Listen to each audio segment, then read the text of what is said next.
dan anjingnya yaitu Santa Paws sedang mengamati bongkahan es di kutub utara. Di sini mereka merasa miris karena bongkahan es semakin mencair seiring banyaknya anak dan anak anjing di dunia yang tidak lagi mempercayai keajaiban Natal. Kekhawatiran mereka pun semakin menjadi karena jika bongkahan es itu benar-benar mencair, maka keajaiban Natal akan benar-benar menghilang. Selanjutnya Santa Paws terpikir jika Papi Paws anaknya bertanggung jawab untuk membantu mereka menyelamatkan Natal. Kemudian kita beralih kepada anjing yang sedang dibicarakan itu. Terlihat dia baru selesai bermain dengan para rusa penarik kereta yang diketuai oleh Comet. Setelahnya dia pergi ke ruang produksi hadiah, yang mana di dalamnya terdapat para kurcaci atau sebut saja peri dan para anjing Santa sedang menyiapkan hadiah Natal untuk para anak dan anak anjing di dunia yang baik hati. Nah, karena Papi jahil, dia dengan sengaja menekan tombol kali 2 pada mesin pencetak hadiah, sehingga semua pekerja menjadi kewalahan. Tak butuh waktu lama, suasana di sana langsung berubah menjadi kacau. Dan akibat perbuatannya, Papi Paws dihukum ayahnya dan Santa Claus untuk tidak bermain dengan para peri sekaligus dengan rusa kereta luncur. Mendapati hukuman tersebut, Papi marah sambil mengatakan, andaikan Natal lenyap. Jelas perkataan itu membuat siapapun yang mendengar marah, lalu Papi pergi meninggalkan mereka. Kita beralih ke Washington, Amerika Serikat. Terlihat 5 anak Buddies dan Molly sedang berkumpul untuk mengikuti tradisi Natal. Di sini Butterball yang merasa boring berkata kepada Deputy Sniffer jika Santa Claus hanyalah orang yang berpura-pura dengan seragamnya. Dan dari jawaban-jawaban saudara Butterball, di sini Mbak Yani bisa menarik kesimpulan bahwa mereka adalah generasi anjing yang tak mempercayai adanya keajaiban Natal. Selanjutnya setelah acara itu selesai, saatnya lampu pohon Natal dinyalakan. Awalnya sih iya emang nyala, namun tak berselang lama tiba-tiba lampunya mati dan saat itu pula Mr. Kirk lewat dengan muka nyeblingnya. By the way nih, dia adalah orang jahat yang suka menculik anjing. Dan di sini Mbak Yani nggak tahu tuh ada masalah apa di hidupnya kenapa Mr. Kirk bisa berbuat jahat seperti ini.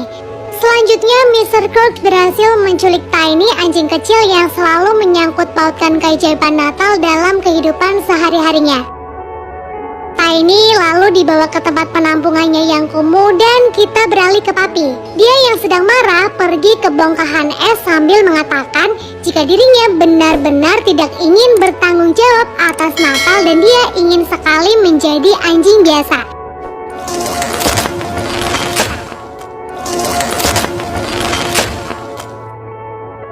Besoknya, Santa bersama Paws membuka buku daftar anjing nakal dan salah satu yang terdaftar di sana adalah Butterball.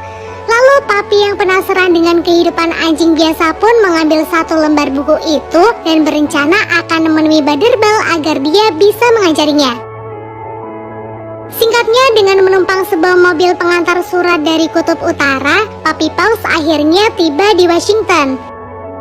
Dan pas banget saat Papi Paws sampai, seluruh aliran energi di kutub utara menurun drastis hingga aliran listrik di sana padam. Kemudian energi para rusa penarik kereta juga ikut menurun dan Paws bersama Santa yang mendatangi mereka sedikit kaget ketika mendapati kenyataan bahwa Papi dari tadi pagi tak bermain bersama mereka. Di Washington nampak anak kecil bernama Mikey memberikan surat kepada Santa Claus palsu dan dia meminta tolong kepadanya agar dapat memberikan surat itu kepada Santa Claus yang asli. Namun surat itu terjatuh dan akhirnya kembali diambil oleh ayah Mikey lagi.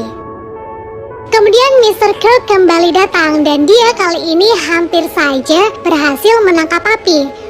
Untung saja Papi yang baru menolong seseorang menggunakan kalung ajaibnya berhasil melarikan diri. Akhirnya karena sudah malam, Papi memutuskan untuk tidur di sebuah toko. Malam itu mobil pengantar surat pulang lebih awal ke kutub utara. Alasannya adalah karena mobil itu juga mengalami kehabisan energi. paginya, Papi berhasil bertemu Baderbal yang sedang jogging bersama tuannya. Namun dia tak bisa mengejar Baderbal karena posisinya terkunci di dalam. Singkatnya, setelah toko itu dibuka, Papi segera keluar dan mencari Baderbal. Di tengah jalan, dia kembali menggunakan kalung ajaibnya untuk menolong orang yang sedang kesulitan membenarkan lampu Natal. Singkatnya, setelah diberi petunjuk arah oleh Deputy Sniffer, berhasillah dia sampai di rumah majikan Baderbal. Di dalam, Baderbal sedang sibuk menemani majikannya merias pohon Natal, sementara di luar, dengan kecerdikannya, Papi berhasil sampai di atap rumah. Dia kemudian masuk ke rumah melewati cerobong asap dan landingnya tak sengaja mengenai Baderbal. Di sini Papi memperkenalkan dirinya sebagai anjing milik Santa Claus yang berasal dari Kutub Utara. Baderbal tentu tak percaya, namun ketika Papi berkata Baderbal ada di daftar anak anjing nakal, dia langsung berjanji akan menjadi anjing yang baik dan bersedia mengajari Papi cara menjadi anjing biasa. Namun belum apa-apa, Papi berbuat kesalahan di mana dia membuat Baderbal dihukum karena dia memakan kue Natal. Kue Natal milik majikannya. I believe it's time for lunch, Butter.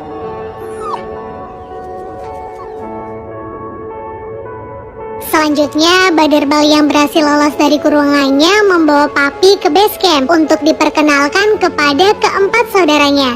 Nah, namun Papi tak mendapat respon perkenalan yang baik dari saudara Baderbal karena mereka tak percaya dengan identitas asli Papi. Lalu Papi memberitahu alasan dirinya ada di sini. Itu tak lain adalah karena dia ingin menjadi anjing biasa. Mendengar hal tersebut, Bidok si jago hip hop segera mengajaknya ke rumah dan sedikit mengajari Papi cara menari. Tapi ternyata Papi lebih lincah darinya. Namun karena saking asiknya menari nih, Papi tak sengaja memecahkan vas bunga. Dan karena takut akan dimarahi si majikan, Bidok akhirnya membawa Papi pergi ke rumah Madbat. Tak jauh dari kekacauan sebelumnya, Papi awalnya emang bisa beradaptasi dengan baik. Dia juga sempat membuat Madbat merasa impresif saat Papi menggunakan kalung ajaibnya. Namun pada akhirnya Madbat harus dihukum oleh si pemilik karena dia ketahuan mengotori karpet rumah. Akhirnya karena sudah tidak kuat lagi dengan kelakuan Papi, dengan baju plastiknya Madbat mengantar dia ke rumah Rosebud. Nah, di rumah Rosebud, Papi kembali membuat kekacauan dengan merubah baju Rosebud menjadi baju yang sangat bernuansa Natal dan itu tidak disukai oleh Rosebud. Muak dengan hal itu, Papi kembali dimutasi ke Buddha. Ya, kali ini ke Buddha, namun bukannya berkaca dari yang sebelum-sebelumnya. Papi dengan sadar menghancurkan mood Buddha dengan mengubah patung dinastinya menjadi boneka salju. Oke, kita berpindah ke tempat penampungan Mr. Kirk. Terlihat dia kedatangan customer yang kalau kalian ngeh itu adalah ayahnya Mikey. Namun pria itu tak jadi membeli Tiny, anjing yang udah dia incar, karena Mr. Kirk mematok harga yang sangat mahal. Namun karena pria itu sangat ingin menghadiahkan seekor anjing untuk anaknya, akhirnya dia meninggalkan kartu nama miliknya di dekat kandang. Hari berikutnya terlihat kelima anak badis bersama Papi bermain petak umpet. Kali ini Papi yang jaga, dan saat dia menghitung mundur dari 10 sampai 1, datang Mr. Crook yang telah bersiap untuk menangkap Papi.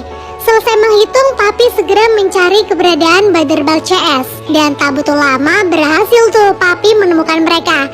Namun karena tahu mereka sedang membicarakan dirinya, akhirnya Papi memilih untuk menguping sebentar. Oke, Mbak Yani kasih tahu, jadi di sini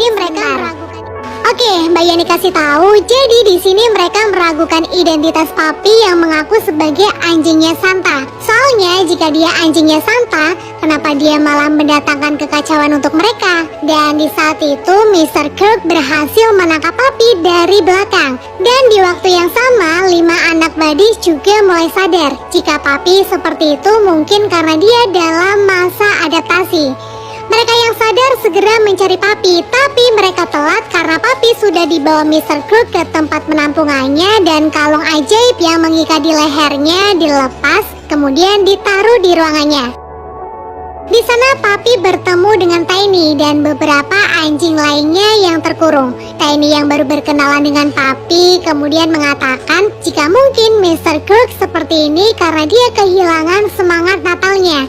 Dan dari sini pula Papi menjadi tahu jika Tiny adalah anjing yang percaya kepada keajaiban Natal.